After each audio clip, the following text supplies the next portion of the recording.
Today I'm checking out MakePrintable.AI, which is basically a AI image generator that is designed to be converted to vector. It has a few cool features that allow you to edit and obviously remove backgrounds and things like that. And it's a pretty cool little platform. In the early days, they're still beta testing, but I'm gonna sign in. We're gonna have a look at how this platform works.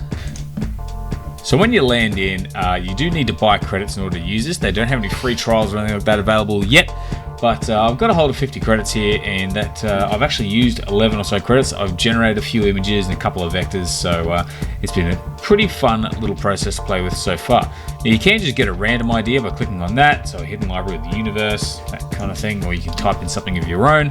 But basically, you can see on the left here, we generate, choose an image, and then vectorize that image. So what we're going to do is we're going to zoom in and just come up with something like sunglasses, which is something I tend to use a lot in my videos, as it's arbitrary but a little bit unique.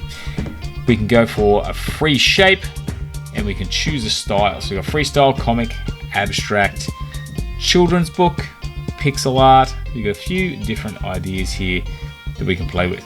I'm going to start with children's book and go generate. So you can see it's introduced some vector graphics here. Probably not the best that this platform can offer, but sort of gives you an idea. We're going to head back, and this time we're going to try something different again. I'm going to say a superhero with an axe. We're going to go down. I'm going to say comic book. You can see I've used 1 point on my image generation, so every time you produce a series of images, you use a point. Let's generate that and have a look. So we've got some images here of superheroes. So what I'm going to do is I'm going to click on this one here. It still needs to do a bit of work on the faces, but like all AI art platforms, they start somewhere and improve over time. But what you can do is I can go straight here to vectorize, or I can edit, and I'll show you the editor now. I can go in, and what I might do is, let's say we want to change this face. I can get my eraser, see how big the brush size is, and I'm just going to erase the face here. And I can use the same prompt, or I'm going to type in handsome face, and I can generate transparent parts here. If there was a lot of blank sort of background here, you can actually use transparent background. It will create a transparent background that you can use. I'm not going to do that right now, but just sort of let you know that that exists. So I'm going to hit generate transparent parts. If I wanted to, I could say expand missing parts and it would fill that in, but I really want to focus on this face. So I'm going to go generate transparent parts. You can see we've got a better face than what we had before, but not too bad.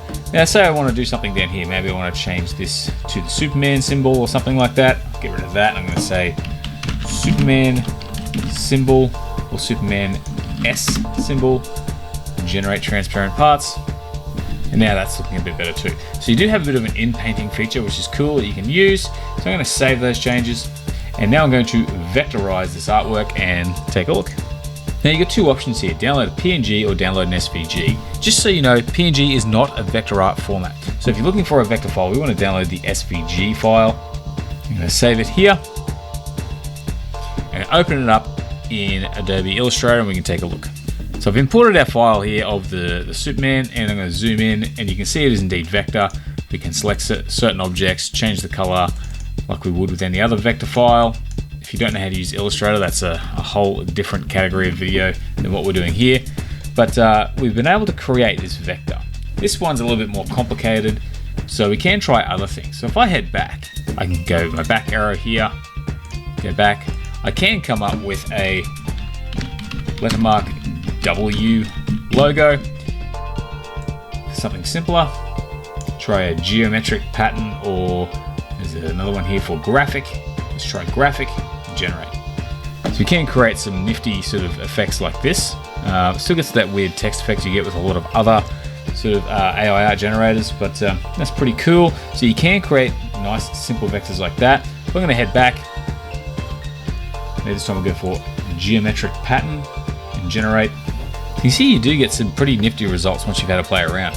I think the real strength of this isn't necessarily in doing characters and faces as much as simple graphics that you can use for designs and things like that, or t-shirts. Like for example, we have ukiyo-e, I noticed before, Japanese ukiyo-e.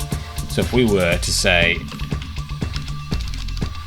samurai helmet, you see we've got some pretty cool results here. So let's go ahead and vectorize this one to see what results we get in Illustrator. Vectorize. And again, we have our image, and there's a lot of detail in this. So that way you do get a vector that's scalable, but it is converting a lot of that detail. So it looks like it's creating these bitmaps, converting them to vector with use of a vectorizing AI tool. But it's a pretty cool tool. I'd recommend having a play with it, see if it suits you or not. But MakePrintable.AI, pretty cool little platform with some nice features.